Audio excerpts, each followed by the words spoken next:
¿Qué tal, mis queridos amigos? ¿Cómo estáis? Espero que vayan muy bien por ahí. Mark Rober, ¿quién es este señor?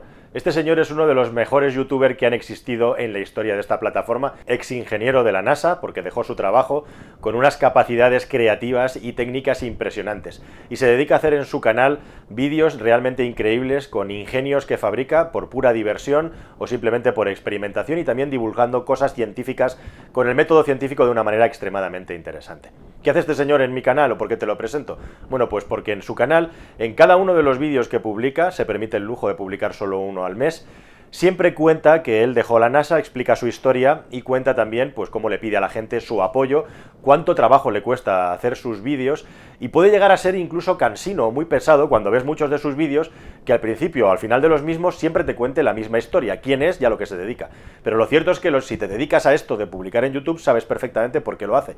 Y lo hace porque la mayoría de las personas que ven sus vídeos en muchos casos lo hacen por primera vez y necesita que todo el mundo se entere de aquellas cosas que él necesita hacer saber. Quién es, a lo que se dedica, y pide ayuda sin ningún tipo de problema, porque además en la cultura anglosajona, al contrario que la nuestra, donde la gente se enfada contigo, si pides ayuda para que puedas crear más y mejor contenido, bueno, pues él lo pide y lo necesita y hace muy bien. ¿Y por qué te cuento todo esto en un vídeo dedicado al diésel? Bueno, pues simplemente para decirte que lo que vas a ver ahora es el trabajo hecho de una persona que se dedica a divulgar y a informar, en este caso yo, que no estoy alineado con ningún tipo de activismo, ya sea a favor de una tecnología o de otra. Con esto te quiero decir que este no es un vídeo en defensa del diésel, ni es un vídeo en defensa del coche de gasolina, ni de gas, ni en defensa o en contra del coche eléctrico, ni en defensa ni en contra de ninguna de estas cosas. En mi canal, y lo voy a empezar a repetir una y otra vez cada vez que publique un vídeo, se trata de intentar contarte la verdad. Caiga quien caiga y le pese a quien le pese. Esa es, digamos, la mejor de las fuerzas y las de las garantías que me da tu apoyo, el ser independiente. Ser independiente significa contar las cosas como son, al margen de que a ti te interesen más o menos, te gusten más o menos. Así que el vídeo que vas a ver a continuación es comprobar simplemente si los sistemas de reducción catalítica con inyección de urea son efectivos con Euro 6 para reducir las emisiones de óxido de nitrógeno, que es el principal problema que tienen hoy en día los motores diésel. Y digo el principal problema porque todo el mundo habla de las partículas, pero hay amigos, las partículas hace muchos años que tienen sus propios filtros y si funcionan bien no son un problema en los vehículos diésel, al contrario de que los 10 años que han estado vendiéndose coches de gasolina de inyección directa supuestamente limpios que tenían una emisión de partículas brutal de la que nadie se ha preocupado hasta que ahora tienen su propio filtro antipartículas. Así que este vídeo va de comprobar experimentalmente, como vas a ver, si eso es cierto, e igualmente preguntarle a uno de los mejores formadores que hay en España, a un experto, a un técnico, si efectivamente estas informaciones que dicen que los vehículos, cuando se hacen una regeneración de los sistemas de filtros antipartículas, emiten un montón de sustancias tóxicas a la atmósfera. ¿Es esto cierto o no? Lo vais a poder ver en este vídeo también, es el otro objetivo, incluso directamente viendo los componentes y sus partes y bueno, atendiendo a la explicación de un experto. Dicho todo esto, hecha esta aclaración, vamos a ver qué tal ha ido el experimento. Bueno, bien, lo primero, pues los motores diésel, durante su funcionamiento, en algunas condiciones, se producen pequeñas partículas de hollín. Las partículas de hollín son pequeñas partículas formadas por carbono, que suelen ir empapadas o reteniendo algo de hidrocarburos y otro tipo de sustancias que son nocivas para el medio ambiente. Entonces, se trata de retenerlas. Y el procedimiento que se emplea para retenerlas es un elemento de este estilo, que parece un silenciador de escape, pero que está formado internamente de dos elementos perfectamente diferenciados. En esta parte de aquí es donde tenemos el filtro de partículas. Realmente el filtro de partículas es una especie de filtro como el de una mascarilla, es decir, si lo miráramos aquí dentro, veréis que ahí es una especie de panal con orificios, unos están ciegos y otros están huecos, de forma que el gas de escape tiene que pasar a través de las paredes de todos estos pequeños tubos que forman este panal, por pequeños microporos, de forma que el carbón se va quedando retenido dentro. Fijaros bien que si yo veo la entrada del motor, que es esta, está lleno de carbón, ¿lo veis? Vale, si meto el dedo, que es una marranada, pero ya veis que está lleno de hollín. Y sin embargo, si voy a la salida, veis que no hay nada de carbón. Puedo pasar el dedo perfectamente y no tizna, es decir, ese carbón va quedándose retenido aquí. Durante el funcionamiento, el carbón se va reteniendo, va quedando retenido, y llega un momento en que esos poros se van tupiendo, y al ir atascándose, impiden que el gas de escape pueda fluir adecuadamente a través de él y empeoraría el funcionamiento del motor. Luego, de alguna manera, hay que eliminarlos. ¿Y en qué consiste o cómo se eliminan? Pues como es carbón y el carbón es combustible, se trata de subir su temperatura hasta que se consiga la ignición. Una vez que se consigue la ignición, como en un diésel sobra oxígeno en los gases de escape, entraría en combustión, se quema, se transforma en dióxido de carbono y sale expulsado hacia el exterior. Es decir, en principio, el resultado de quemar el carbón sería dióxido de carbono, CO2 como el que está emitiendo cualquier vehículo que queme un combustible fósil, o CO2 como el que emite cualquier vehículo eléctrico cuando se carga de la red y parte de los kilovatios que le están llegando le vienen de una térmica o le vienen de un ciclo combinado que está quemando gas natural o que lógicamente emite dióxido de carbono. Sí que es cierto que el diésel tiene que subir la temperatura de los gases de escape y entonces para subir la temperatura de los gases de escape adopta estrategias específicas, es decir, se hacen posinyecciones o se inyecta combustible en la línea de escape, se atrasa la inyección un poquito para que el gas de escape salga muy caliente y consiga temperaturas superiores a los 500 grados, que es lo que necesita el carbón para llegar a encenderse. Quiere decir que durante las fases de regeneración también es cierto que se empeora un poco el rendimiento del motor, por lo tanto consume un poquito más. Luego, durante las fases de regeneración, el diésel consume un poquito más porque, vamos a ver, se baja a propósito del rendimiento para aumentar la temperatura de los gases de escape, pero no tiene por qué emitir muchas más sustancias nocivas. Para eso están otros componentes que llevan la línea de escape. En Euro 6 se llega a colocar incluso un segundo catalizador con propiedades de reducción de NOx después del DPF también, o sea que tampoco es exactamente correcto esto. Lo que sí es cierto es que aún así, aún con esas condiciones, los vehículos modernos, la electrónica que controla todo esto, está muy bien diseñada, está bien calculada y las fases de regeneración se hacen de forma muy suave, cada vez más suave, sin ser excesivamente largas y sin temperaturas muy altas. Y también es cierto que influye muchísimo cómo se conduzca el vehículo, es decir, si la circulación es en carretera o autovía, se producen muy pocas regeneraciones porque mucho del carbón, las temperaturas son altas, se destruye de forma natural y la cantidad de carbón generado no es excesivamente grande. Evidentemente en circulación urbana sí que se genera muchísimo más carbón, o sea que ahí depende también de cómo se utiliza el vehículo. Está limpio. Este es un Euro 6 y esta es la salida, está impoluta. Y la entrada. Y la entrada, pues aquí se ve completamente llena de hollín. Bueno, para la realización de esta prueba nos vamos a proveer de una máquina de diagnosis, ahí tenéis el Autocom de MIAC, que nos va a proporcionar parámetros sobre cuándo entra la inyección de urea y además hemos utilizado un osciloscopio de la marca Pico que nos sirve para medir exactamente en los vehículos de gasolina que todo está correcto y los gases son reales. Pero lo importante es lo que ocurre aquí, en el analizador de gases. Y para eso nos hemos provisto de esta máquina que es capaz de medir, cambiando un filtro que ahora os voy a enseñar, la posibilidad de medir los gases a un vehículo de gasolina y a un vehículo diésel. Y específicamente vamos a poder comprobar cómo cambia cuando entra el sistema de reducción catalítica en funcionamiento las emisiones de óxido de nitrógeno o lo que es lo mismo cuando el coche empieza a utilizar la urea. Y es que para medir al diésel vamos a medir también a gasolinas, a dos. En concreto hemos usado un Polo y también un Subaru XV que ahora veréis.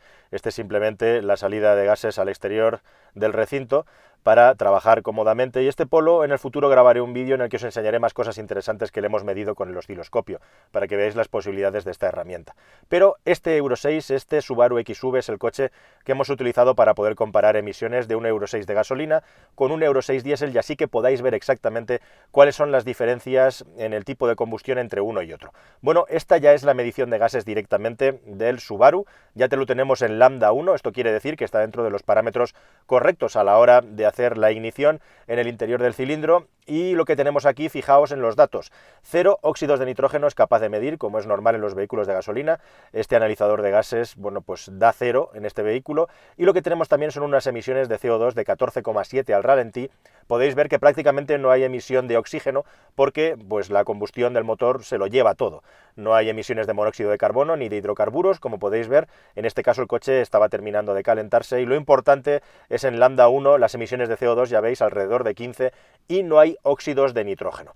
Os he de decir también que hemos medido las emisiones al Polo, que es Euro 4, es del año 2009, y no hay prácticamente diferencia entre uno y otro. Esta es la medición del Polo, y vais a ver que en lambda 1, es decir, cuando el coche está funcionando correctamente, en el ralentí tenemos unas emisiones de CO2 un pelín inferiores o muy parecidas, y prácticamente nulas también el porcentaje de oxígeno que está devolviendo el tubo de escape, porque se lo chupa todo en la combustión. Ahora vais a poder ver la diferencia en lo que respecta al vehículo diésel, pero es evidente que en los vehículos de gasolina los óxidos de nitrógeno no son un problema como sí lo es en los vehículos diésel, y especialmente en los diésel anteriores. Vamos a ver en los nuevos si esto ha cambiado o no. Bueno, una vez que tenemos más o menos claro cuáles son las emisiones que se miden en un vehículo de gasolina y cómo salen los coches de gasolina, ya veis que no hay prácticamente diferencia entre un Euro 6 y un Euro 4, estamos sacando el informe de estos coches de gasolina y vamos a ver ahora qué pasa con el vehículo diésel.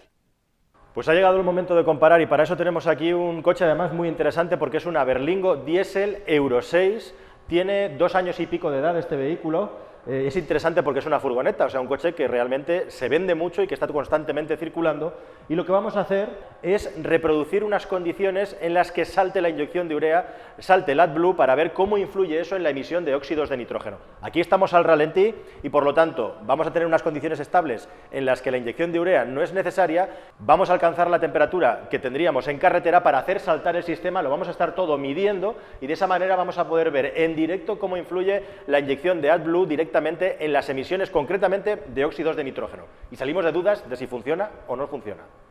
Muy bien, pues conectamos esta Berlingo a la máquina de diagnosis, un vehículo bastante nuevo, pero que ya tiene, bueno, pues un par de añitos aproximadamente y más de 80.000 kilómetros.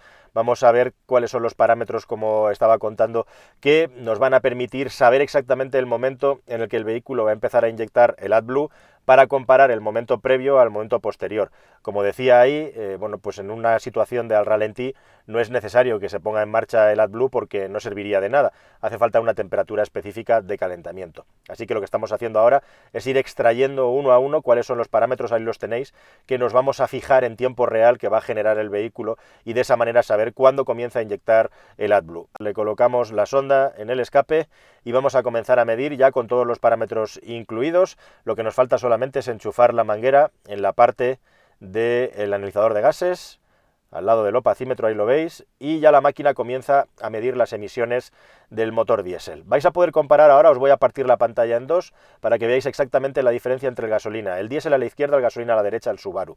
Podéis ver cómo las emisiones de óxido de nitrógeno comienzan a subir en el vehículo diésel. En estas condiciones en las que no hay inyección de urea, pues se va a estabilizar alrededor de los 150 miligramos por cada kilo de gases que saca el vehículo, 150 partes por mil, ahí lo veis, mientras que el gasolina no tiene ninguna. Y fijaos también en el detalle de las emisiones de CO2, el coche de gasolina 14,7 gramos, el diésel prácticamente no tiene ninguna y devuelve casi 18% de O2, lo que significa pues que prácticamente no está utilizando oxígeno, su combustión es muchísimo más eficiente y también hay mucha más temperatura en el interior de la cámara, por eso se producen esos óxidos de nitrógeno. Si os habéis fijado antes de enchufar la manguera, había 20,9% de oxígeno, ahora hay casi 18%. Así que ahora vamos a intentar acelerar un poco el vehículo como si estuviéramos circulando para conseguir que se alcance la temperatura necesaria para poder tener inyección de urea, que ahora, como veis ahora mismo nos están señalando ahí, es de 0 miligramos. Bueno, estáis viendo ahí temperaturas de 123, 125, esas son las temperaturas que tenemos que subir hasta los 190 grados, que es lo que va a ocurrir en una circulación normal para que comience la inyección, la orden de inyección de AdBlue dentro de la cámara de descontaminación de este vehículo. Y en este momento hemos llegado ya, estamos pasando de los 200 grados con las aceleraciones, ya veis que está el sistema ordenando que haya inyección de AdBlue. Lo estamos viendo ahí en el catalizador, hay una orden de inyección de AdBlue, la tenemos, estamos metiendo presión y por lo tanto el sistema ya está funcionando. Así que ahora, sin hacer ningún tipo de corte, ahí lo estáis viendo, cómo estamos inyectando AdBlue, me voy a ir al analizador de gases para que podáis ver en tiempo real cómo influye la solución de urea en las emisiones de óxidos de nitrógeno. Estábamos antes alrededor de los 140-150 y a medida que los gases vayan pasando por el circuito y vayan circulando, veis cómo de una manera bastante drástica ha pegado un bajón la emisión de óxidos de nitrógeno. Estamos más o menos en 1/3 respecto a como estábamos anteriormente con el motor frío y al ralentí.